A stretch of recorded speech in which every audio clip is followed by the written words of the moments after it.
Live from Augusta. You're watching News 1226 at 11. These are the two deputies from last night's deadly traffic stop. Deputy Brandon Sykes was killed, and Deputy Gavin White was injured when an alleged suspect, James Blake Montgomery, shot them during a traffic stop. Today, we learned new details about the situation, including what led up to the deadly shooting. Your Sydney Hood has the latest. A different sight over I-20 just 24 hours ago. Blue lights lit up this area near exit 194. All that is clear now, but what happened here is forever on the minds of those who traveled through here. The noise never stops. The mourning will never end. Many will never forget what happened, and many will never stop questioning why it happened. This all started during a traffic stop. As deputies approached the vehicle and spoke with the driver, Mr. Montgomery, he was cooperative, non-threatening. They informed him that they had a protective order, a temporary protective order for a domestic violence case between he and his wife, and that they needed to serve him with that protective order. Sheriff Wrdw says Montgomery was cooperative at first. As two of the deputies turned to walk away from the motorhome to go back to their patrol vehicle, Mr. Montgomery produced a 9mm AR pistol that he had converted into a fully automatic weapon. And he fired on 3 deputies from the sheriff's office, striking 2 of them. One was Deputy Brandon Sykes, who was killed on scene. He is survived by his wife, Amber, who is also an employee here of the sheriff's office. It is going to be a difficult time for the sheriff's office. The other deputy, Gavin White, survived and faces a long road of recovery. We're going to get through this. We just ask that everyone keep us in their thoughts and prayers. Numerous agencies assisted Columbia County for hours as deputies searched the motorhome. Once we determined that Mr. Montgomery was deceased inside the motorhome, we could see items in the motorhome by way of the drones and the robot that resembled bomb material. And it was in fact that Mr. Montgomery had pipe bombs and other paraphernalia in the motorhome, one of which was rigged with a remote switch inside the motorhome. Sheriff Wrdw says the GBI, Richmond County, and SLED bomb squads had to carefully get inside the motorhome. We found several more handguns, numerous magazines for that fully automatic AR that had been converted to fully auto. After an hours-long search, lasting well into the night and early morning, deputies are now left mourning one of their own, and a community is coming together to honor those that put their lives on the line to protect. In Columbia County, Sydney Hood, on your side. Sheriff Wrdw says Montgomery's body has been transported to the GBI crime lab for an autopsy. And here's another look at those deputies. Brandon Sykes has been with the Columbia County Sheriff's Office since 2018, serving on the crime suppression team. His wife also works at the Sheriff's Office, as you just heard. His autopsy will be Monday. The second deputy, Gavin White, who was injured during the shooting, Sheriff Wrdw says has a long road to recovery ahead of him, but he's very upbeat and strong.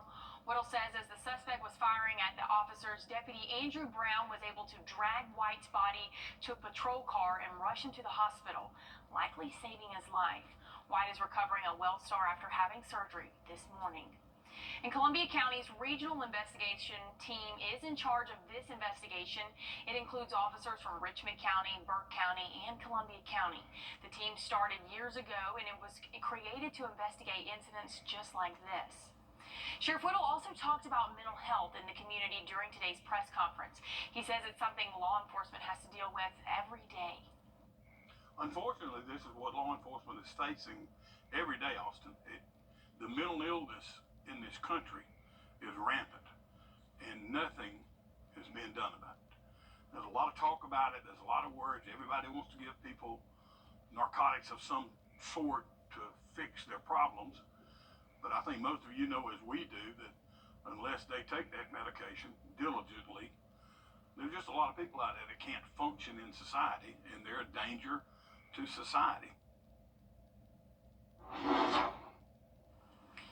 All right, Emily, as we wrap up a very busy weekend, it was kind of nice outside today, partly cloudy, but the sun is coming out. It's feeling warm, and I know you don't like the warmth, but I do. I don't, But hey, look. Just tell us that it's going to be sunny this week. It is, for the most part. I mean, we'll have a few clouds mixed in, but overall, a beautiful week in store for us. So I'm excited about that. But yeah, once we get past that 80-degree mark, that's when I'm not having the best time anymore. And hey, that's what we're looking at this week. Tomorrow morning, starting off pretty mild, 55. That average overnight low for us. Some spots down closer to the coast will be a little bit warmer, right around that 60-degree mark. But again, most of us will be waking up with those middle 50s to start off your Monday morning. By the time the afternoon rolls around, we'll have plenty of daytime heating that's going to warm us up into those lower 80s. And that trend's going to continue for at least the first half of the work week. By the time we get to the end of the work week and into the weekend, small chance of rain will be in, Hallie, and I'll tell you more about that coming up. Thanks, Em. Tributes are pouring in for fallen officer Deputy Brandon Sykes and his family. Multiple law enforcement agencies and county governments across our area are posting photos of the Columbia County Sheriff's Office logo signifying their support. Augusta Prep released a statement saying, quote, Deputy Sykes was part of the rotation of deputies protecting Augusta Prep's community, and we are grateful for his service. Governor Brian Kemp posting to X saying, Marty, the girls, and I are praying for the loved ones and colleagues of the Columbia County Sheriff's deputy that has fallen in the line of duty. And Augusta Mayor Garnett Johnson released a statement on Facebook saying he was heartbroken and praying for the Columbia County Sheriff's Office and our neighbors in Columbia County. Senator John Ossoff released a statement saying, I join all Georgians in grieving Columbia County Sheriff's Deputy Brandon Sykes, whose life was taken this weekend, serving our state in the line of duty. And I wish Sheriff's Deputy Gavin White a full recovery from his injuries. But support doesn't just stop there. People in our community are also remembering Deputy Sykes and hoping for Deputy White's speedy recovery. One local woman started a memorial on Facebook over on I-20 to remember Deputy Sykes. The comment section of the post singing praises of Deputy Sykes and suggesting for more plans to be had to have more flowers on the side of I-20 this week. And the Greene County Fire Rescue, Greensboro Police Department, Greene County EMS, and Greene County Sheriff's Office stood along I-20 as Deputy Sykes' body was being transported to Atlanta for an autopsy. His autopsy is scheduled for tomorrow afternoon. And as we deal with this tragic situation here at home, another one is happening over in Myrtle Beach. One person is dead after an officer-involved shooting in the city, and 11 others are injured. Stephen Slink has the latest. I didn't know whether to run or stand there. I was more in shock than anything. Michael Howard describes what went through his mind in the moments after a fatal officer-involved shooting on Saturday night in Myrtle Beach. Police say they got the call of shots fired around the 900 block of North Ocean Boulevard around 11:50 on Saturday night. Zadia Purvis and her friend were there when the shots rang out. And I was walking the strip, and I was coming back to my room, and you just hear like shots going off, and whenever shots going off, and then you just hear somebody screaming for help, and then more shots go off, and people start running, going crazy. Myrtle Beach police say officers saw the altercation and someone fired a gun, prompting an officer to also fire their weapon. You ain't got no time to think. Like, you hear bang, then you see some people running, you hear somebody screaming help, like you don't know what to do but to run. MBPD says 11 others were injured and one person died at the scene. The Horry County Chief Deputy Coroner identifying them as 18-year-old Jarius Davis of Bennettsville. Michael Howard saw the shooting take place and saw some of the victims afterwards. He says it wasn't something he thought he'd see while here on vacation.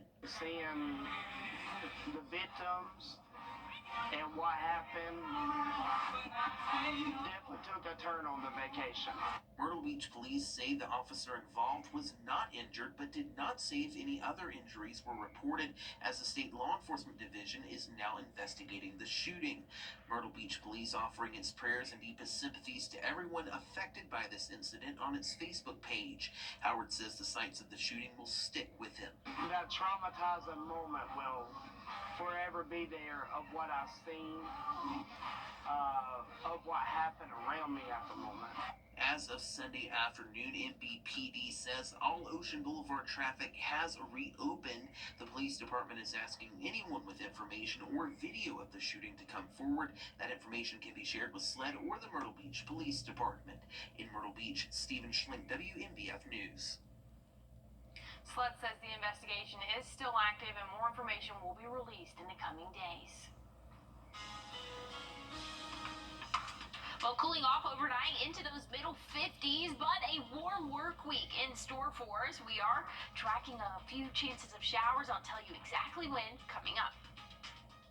First Alert Weather, where accuracy matters, keeping you alert during severe weather and helping you plan your day. We put our money where our forecast is. Each weekday, our forecasted high is within 3 degrees of the actual high. A local charity gets money in the bank. We were 100% accurate last month, and over $1,000 went to helping our community. No other Augusta station is on your side the way we are, keeping you ready for anything and putting our accuracy to work. The First Alert Weather 3-degree guarantee, sponsored by Tub Doctor. All right, hot take. I never watched Star Wars, never liked any of them. They're just so long and Can you boring. say that you don't like them if you haven't watched them? Okay, well, yeah. Whatever. Okay, and then I watch the credits, or like, you know, that thing that it streams right at the beginning, like a long title. Yep. You lost me there. I know what you're talking about, but I honestly thought the Blast from the Past was going to be Pride and Prejudice. They re-showed that in theaters this weekend, so I kind of thought that that's what the Blast from the Past was going to be, but it was Star Wars. It wasn't. Yeah, but hey, let's take a look at weather conditions for us. Not a blast from the past, but 55 overnight tonight. A little bit cooler than what we have been seeing the past couple of nights, but very calm conditions expected for us really for the majority of the work week. Right now, maybe a little bit of a different story outside of our viewing area.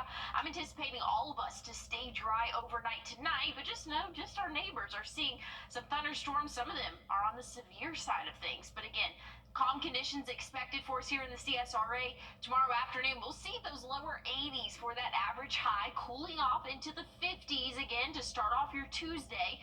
For Tuesday afternoon, where we'll see those highs in the 80s again, but looking dry for the next couple of days. Rain is in the forecast for us, really looking most widespread and measurable for your Friday. About a 30% chance of those showers and thunderstorms again for your Friday, so just a heads up now. Make sure if you have any outdoor plans Friday, you're just at least aware that we're going to see some scattered showers and thunderstorms, but check out Wednesday, Thursday. Those highs are in the upper 80s, Hallie. Oh, I'm here for it. All right, and as we head to break, here's a live look at Omaha and your winning lottery numbers.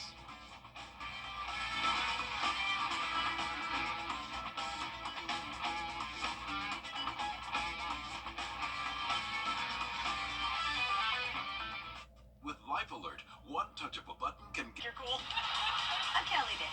We're having a good time. First Alert Radar, powered by Jim Hudson Automotive Group. On your sideline, sponsored by Chandler Law Firm.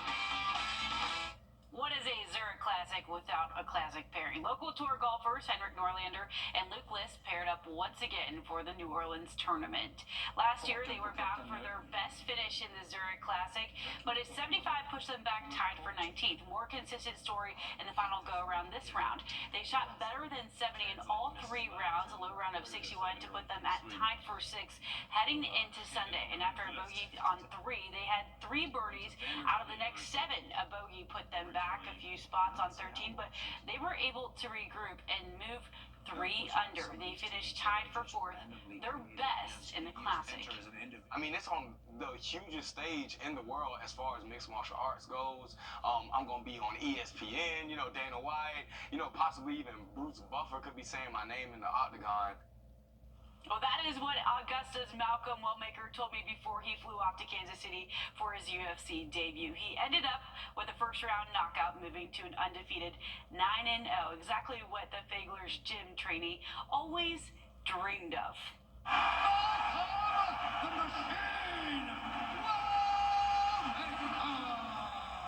To be able to raise our name with a performance like that, have Bruce Buffer say, you know, Augusta, Georgia, Man, regardless of whatever I do for the rest of my career, man, that in itself is priceless. He says We love an Augusta shout out. The Falcons approach this year's draft with urgency, wanting to load up on defense, which was lacking in previous years. They made an early statement. Connor Hines has the latest from Flowering Branch.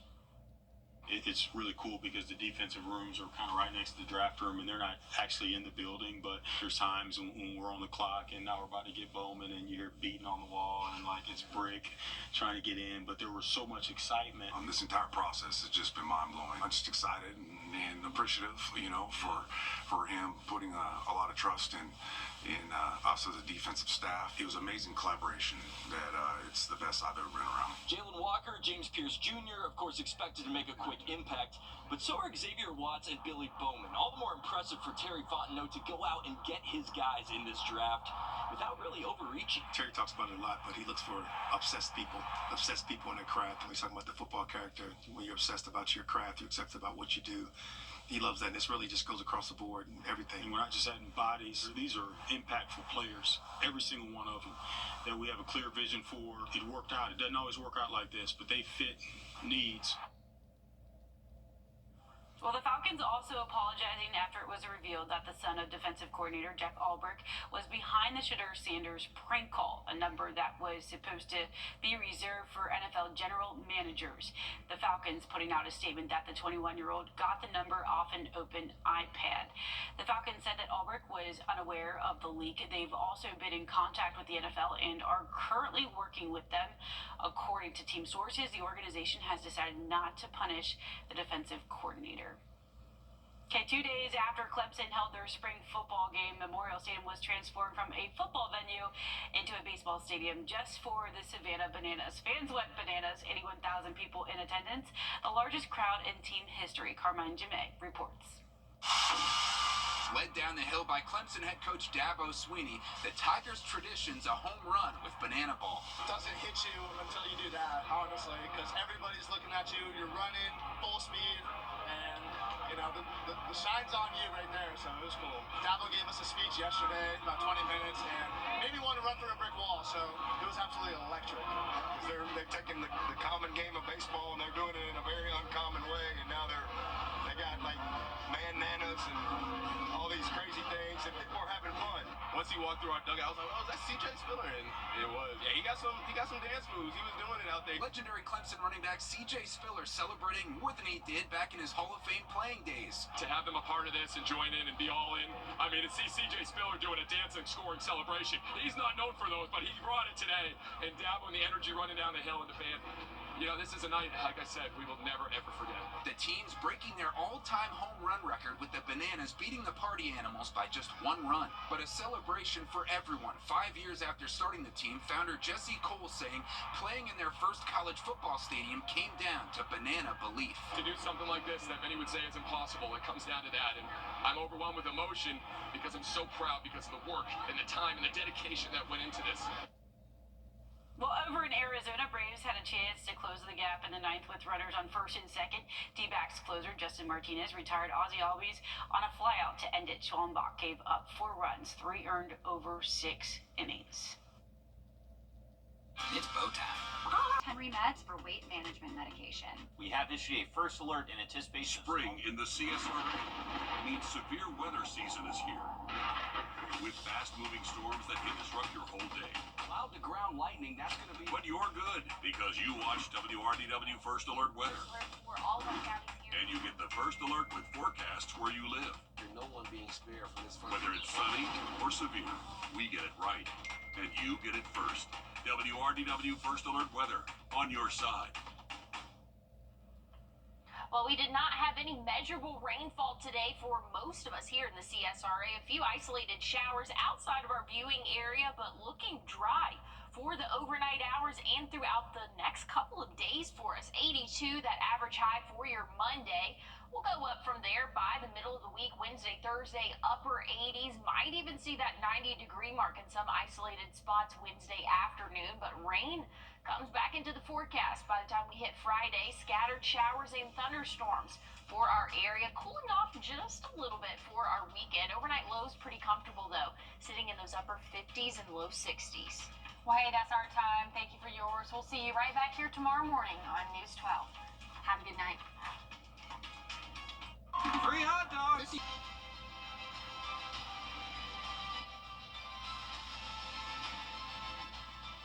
help. Get the results. Get the strong arm. Call attorney John Foy and Associates today. Trust meteorologist Emily Acton for your first alert.